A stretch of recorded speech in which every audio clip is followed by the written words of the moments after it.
Hello students, I hope you all are doing well. Date 20 April 2020, lecture 6, questions related with Coulomb's law. तो Coulomb's law पिछले दो classes में पढ़ाया गया है. पिछले दोनों लेक्चर में एक बार Coulomb's law पढ़ाया गया, एक बार उसको रिवाइज करवाया गया. अगर नहीं पढ़ा Coulomb's law तो पहले पढ़ लें, वीडियो को पॉज करके पहले लेक्चर देख लें. अगर बिल्कुल क्लियर है Coulomb's law तो Coulomb's law के स्टार्टिंग जो क्वेश्चंस हैं उसको अभी हम लोग शुरू करेंगे. तो क्वेश्चन नंबर 1, क्वेश्चन को नोट कर लेंगे. एनसीईआरटी टेक्सचुअल क्वेश्चन है. What is the force between two small charge spheres each having a charge of 2 × 10 की पावर -7 कूलम एंड 3 × 10 की power -7 coulomb placed 30 centimetres apart in air. Air लिखा हुआ है, Coulombic force निकालना है. फॉर्मूला पढ़ा air में आपने पिछले क्लासेस में. 1/4πε0 इन एयर इज 9 × 10 की power 9 Q1 Q2 r square. Q1 की वैल्यू दी हुई है, Q2 की वैल्यू दी हुई है, R की वैल्यू सेंटीमीटर में, उसको मीटर में कन्वर्ट कर लेंगे. 30 × 10 की पावर -2 की स्क्वायर. कैलकुलेशन सेल्फ कर लेंगे. This comes out to be 6 × 10 की power -3 newton and this will be repulsive. क्योंकि दोनों पर चार्ज कुछ नहीं मेंशन है तो मतलब मान के चलेंगे दोनों पॉजिटिव है. Positive charge and positive charge will repel each other. तो इट विल बी 6 × 10 की power -3 Newton repulsive. Question number 1 screenshot लेकर के खुद से भी सॉल्व कर सकते हैं.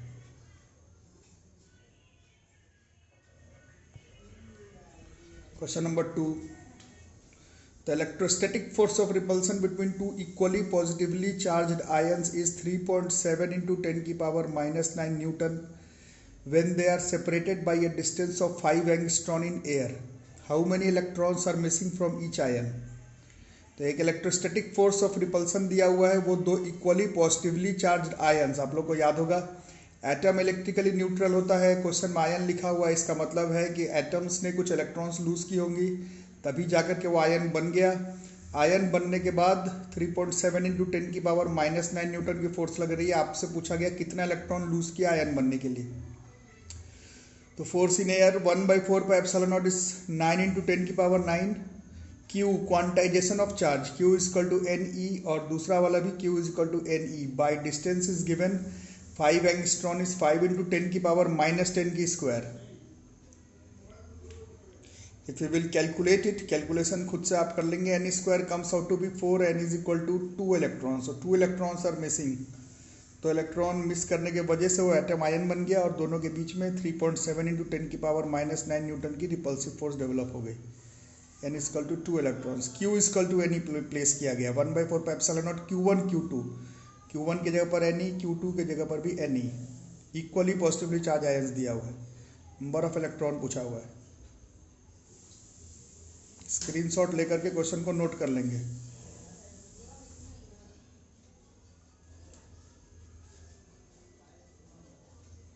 ठीक है. क्वेश्चन नंबर 3, ये सबसे इंपॉर्टेंट क्वेश्चन है. कूलम्ब्स लॉ स्टार्टिंग वाला जो सेक्शन है उसका NCERT question. Very good question, board के एग्जाम में कई बार आ चुका है. इंपॉर्टेंट क्वेश्चन है. Two small insulated charge copper spheres A and B have their centre separated by a distance of 50 centimetre. What is the mutual force of repulsion if charge on each is 6.5 × 10 की power -7 coulomb. Charge दिया हुआ है, दोनों पर distance दिया हुआ है. पहले नंबर पर फोर्स निकालना है. दूसरा, what is the force of repulsion if each sphere is charge the double. इसका मतलब है कि दोनों चार्ज दोनों स्फेयर है, दोनों का चार्ज को डबल कर दिया गया and distance between them is halved. अब बताइए फोर्स ऑफ रिपल्सन. अगर दोनों स्फेयर के चार्ज को डबल कर दिए और चार्ज को हाफ कर दिया गया तब बताना है कि कितना होगा electrostatic force of repulsion. Next question है, दोनों स्फेयर को अगर पानी में प्लेस कर दें तब बताइए इलेक्ट्रोस्टैटिक फोर्स ऑफ रिपल्सन कितना होगा. Dielectric constant is 80 given. ठीक है. स्क्रीनशॉट ले लेंगे, खुद से भी सॉल्व कर सकते हैं.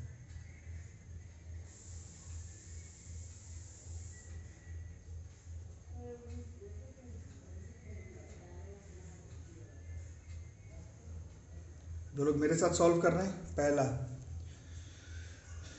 एयर पे रिपल्सिव फोर्स का फॉर्मूला 9 × 10 की power 9 Q1 Q2 r square. 9 × 10 की पावर 9, Q1 दिया हुआ है, Q2 दिया हुआ है, R की वैल्यू 50 सेंटीमीटर, मीटर में कन्वर्ट कर देंगे.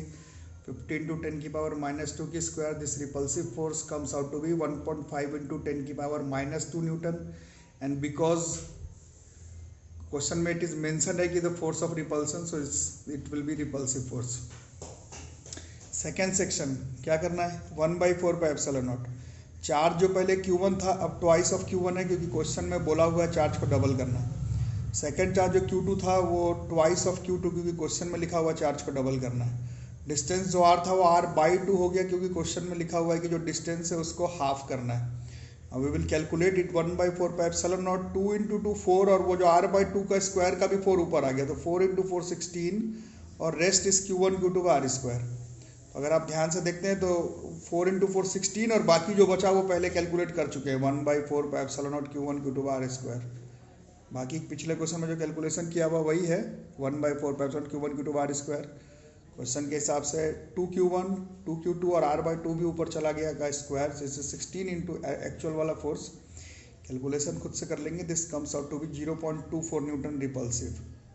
इसी का सेकेंड पोर्शन है, इन दोनों चार्ज बॉडी को प्लेस किया गया है वाटर में, जिसका डाइलेक्ट्रिक कांस्टेंट दिया हुआ है। तो जो लोगों ने लेक्चर्स ठीक से पढ़ा है, रिवाइज भी करवाया गया है, उसमें बताया गया है कि किसी दूसरे मीडियम में अगर चार्ज बॉडी को प्लेस करके उन दोनों के बीच का इलेक्ट्रोस्टैटिक फोर्स निकालना हो तो पहले आप एयर वाला निकाल लेंगे, और उस मीडियम के dielectric constant with respect to air के साथ डिवाइड कर देंगे, तो उस मीडियम में जो रिपल्सिव या फिर अट्रैक्टिव इलेक्ट्रोस्टैटिक फोर्स है वो पता चल जाएगा। तो हमने फोर्स तो पहले ही कैलकुलेट किया हुआ था, 1.5 into 10 की पावर -2 न्यूटन में these two charges were placed in air, और वाटर की dielectric constant with respect to air is 80 given भी है। कैलकुलेशन कर लेंगे, दिस विल बी 1.9 into 10 की power -4 Newton approx. An important question for board examination point of view.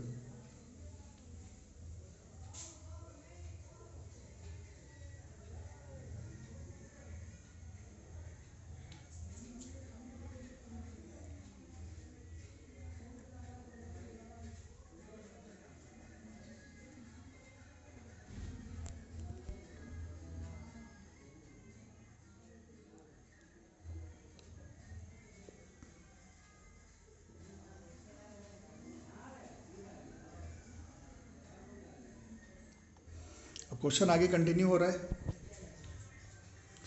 It's very important question, that's why this question is asked many times in your board examinations. और suppose both the spheres, ये जो पिछला question उसी को continue किया जा रहा है। Suppose both the spheres are identical in size, a third sphere of same size but uncharged is brought in contact with the first, then in contact with the second, and then finally removed from both. What is the new force of repulsion between them. क्या बोल रहा है, दोनों जो sphere पिछले question में लिया था दोनों को आइडेंटिकल मानो, एक तीसरा स्फीयर लो सेम साइज का बट उसको अनचार्ज रखो, उसको पहले वाले बॉडी के साथ कांटेक्ट में लाओ, थोड़ी देर के बाद सेकंड वाले के साथ कांटेक्ट में लाओ, और फिर उसको हटा दो, फाइनली रिमूव कर दो। अब जो शुरुआत में जो दोनों स्फीयर था एयर भी, उसके बीच में फोर्स ऑफ रिपल्सन पूछा जा रहा है। कैसे होगा, क्वेश्चन को स्क्रीनशॉट लेंगे। वैसे तो एनसीईआरटी का टेक्सचुअल क्वेश्चन है। अब सॉल्यूशन, शुरुआत का फोर्स तो हम लोग ने कैलकुलेट किया है 1.5 into 10 की पावर -2 न्यूटन। अब law of conservation of charge, properties of charge लिखवा जा रहा था, वहां पर आपको बताया गया था। तो ए और सी दोनों को जब कांटेक्ट में लाएंगे तो ए का चार्ज मान लेते हैं Q, और सी अनचार्ज था 0, दोनों को सब साथ में लाएंगे तो ए और सी दोनों चार्ज शेयर करेगा by the law of conservation of charge, और दोनों पर ही जो चार्ज है वो Q/2 हो जाएगा। ठीक है, ए पर था Q, सी पर था 0, दोनों को कांटेक्ट में रखेंगे तो ए और सी दोनों का हो जाएगा Q/2। ठीक है, अब सी को किसके साथ रखना है, बी के साथ। तो बी का कितना था Q, सी का कितना हो गया Q/2। अब इन दोनों को साथ में रखेंगे तो दोनों में फिर से लगेगा law of conservation of charge. अब सी और बी दोनों पे कितना हो जाएगा 3Q/4। क्लियर है, नहीं क्लियर है तो कमेंट बॉक्स पर चाहे मेरे नंबर पर कॉल करके आप दोबारा से क्वेश्चन को क्लियर कर लेंगे। क्वेश्चन अब ए और बी के बीच में ही है अभी भी, तो ए का कम होकर Q/2 हो गया, बी का कम होकर 3Q/4 हो गया। डिस्टेंस अभी भी कुछ मेंशन नहीं है, तो पिछले क्वेश्चन वाला 50 सेंटीमीटर। अब इन दोनों के बीच में फोर्स कैलकुलेट कर देंगे। 1/4πε0 इज 9 into 10 की पावर 9, Q हो गया Q/2, दूसरा वाला हो गया 3Q/4, और R तो 50 into 10 की पावर -2 सेंटीमीटर में था। देख रहे हैं वो 3/8 हो गया, और बाकी पिछले ही क्वेश्चन वाला कैलकुलेशन q/2 का 1/2, 3q/4 का 3/4, तो 3/4 इंटू 1/2 3/8 अलग होगा, और बाकी सब जो पिछले में कैलकुलेशन किया था वही वाला है। तो 3/8 into 1.5 into 10⁻² Newton, calculation self कर लेंगे। This will B 5.7 into 10⁻³ Newton approx.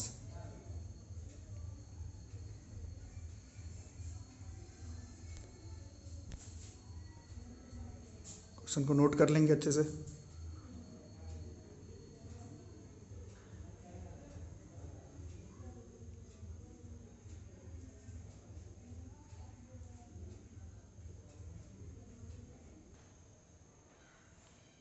Question number 4. Two fixed point charges plus 4e and plus e units are separated by a distance a. Where should a third point charge should be placed for it to be in equilibrium?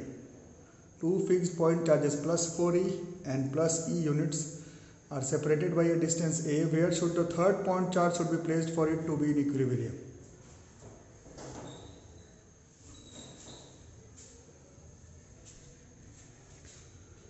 तो A पर charge रखा हुआ +4e और B पर charge रखा हुआ +e। पूछ रहा है कि एक और चार्ज कहाँ पर रखेंगे ताकि वो पूरा जो सिस्टम है वो इक्विलिब्रियम में रह जाएगा। ठीक है, तो किस तरह से होगा? For system to be in equilibrium हम लोग मान लेते हैं कि जो पॉइंट एक चार्ज ले लेते हैं Q, एक चार्ज ले लेते हैं Q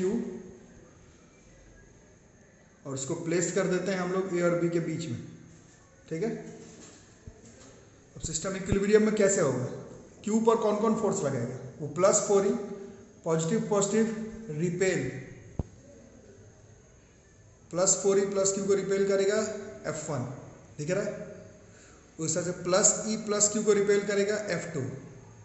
F1 रेड पेन से मार्क्ड है, F2 रेड पेन से, दोनों रिपेल करेगा। डायरेक्शन देख रहे हैं ऑपोजिट। सिस्टम इक्विलिब्रियम में कब होता है? Equal and opposite forces cancel each other, तो F1 F2 को बराबर कर देंगे। डायरेक्शन आप लोग देख ही रहे अपोजिट है, दोनों अगर एक दूसरे को कैंसिल कर दें तो 1/4 pi epsilon naught 4e/q/x², 1/4 pi epsilon naught e into q/a-x का whole square. If you will calculate, calculation आप लोग खुद से भी कर सकते हैं। This comes out to be x is equal to 2a/3। x हमने कहाँ से लिया था? a distance, a/3 from b।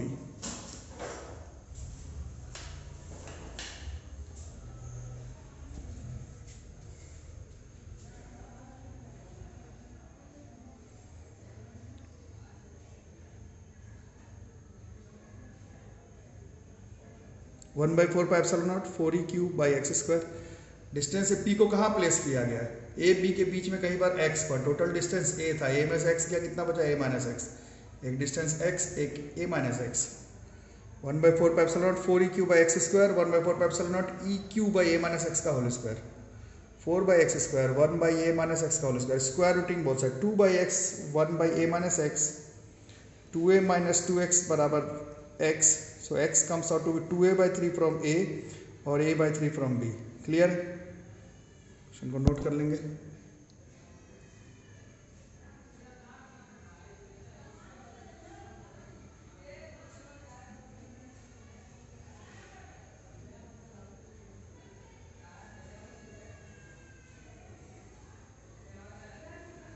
ठीक है, अब इसमें थोड़ा मैथमेटिकल, जो लोग अच्छे बच्चे हैं, मैथ्स अच्छा पढ़ते हैं, समझते होंगे।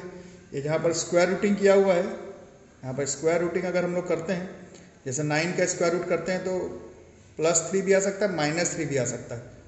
ठीक है, उसी तरह से आंसर तो आ गया, बट नोट को याद रखेंगे, ये जो स्क्वायर रूटिंग किया गया है 4/x² का 2/x और 1/a-x² का स्क्वायर रूट, वो माइनस टाइम्स ऑफ a-x भी कर सकते थे।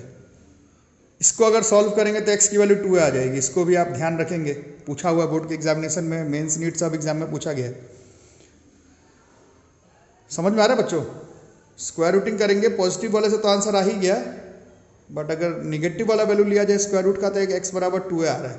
मैथमेटिकली तो कोई गड़बड़ नहीं है, बट फिजिकली अगर सोचते हैं इस डायग्राम को देख करके तो 2a कहाँ पर होगा? a b के बीच में डिस्टेंस आपने a माना है और आंसर 2 आ रहा है, मतलब q जो चार्ज है वो p पर है और a दूरी पर। ठीक है। तो Q पर वो 4E कौन सा चार्ज लगाएगा, कौन सा फोर्स लगाएगा, positive positive repel each other, तो उसका डायरेक्शन F1, और वो पॉजिटिव पॉजिटिव फिर रिपेल ईच अदर, तो उसका डायरेक्शन F2। तो आप देख रहे हो F1 F2 दोनों का डायरेक्शन अपोजिट जा रहा है, अपोजिट जाना चाहिए था बट दोनों सिमिलर डायरेक्शन में जा रहा है, दिख रहा है, positive positive repel, positive positive repel. जब दोनों का फोर्स एक ही डायरेक्शन में, तो क्या वो कैंसिल आउट होकर इक्विलिब्रियम में आ सकता है, तो आंसर इज नो। देख रहे हो यहां पर, जब देख रहे हो पॉजिटिव पॉजिटिव रिपेल इस डायरेक्शन में, इसका पॉजिटिव पॉजिटिव रिपेल इस डायरेक्शन में, कैंसिल हो सकता है, बट यहाँ पर positive positive repel, positive positive repel दोनों सेम डायरेक्शन में है, सेम डायरेक्शन वाले फोर्स एक दूसरे को कैंसिल करके सिस्टम इक्विलिब्रियम में नहीं ला सकते। तो मैथमेटिकली x बराबर 2a was possible, but physically according to this question x बराबर 2a इज नॉट पॉसिबल। तो इसका एक ही आंसर होगा, x बराबर 2a/3 फ्रॉम a और x बराबर a/3 फ्रॉम b। क्वेश्चन को नोट कर लेंगे ध्यान से।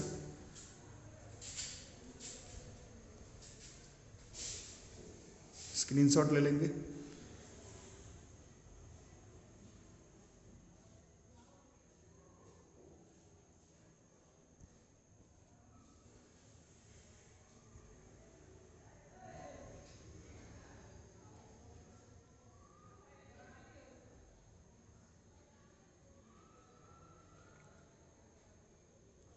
नेक्स्ट क्वेश्चन अगले लेक्चर में।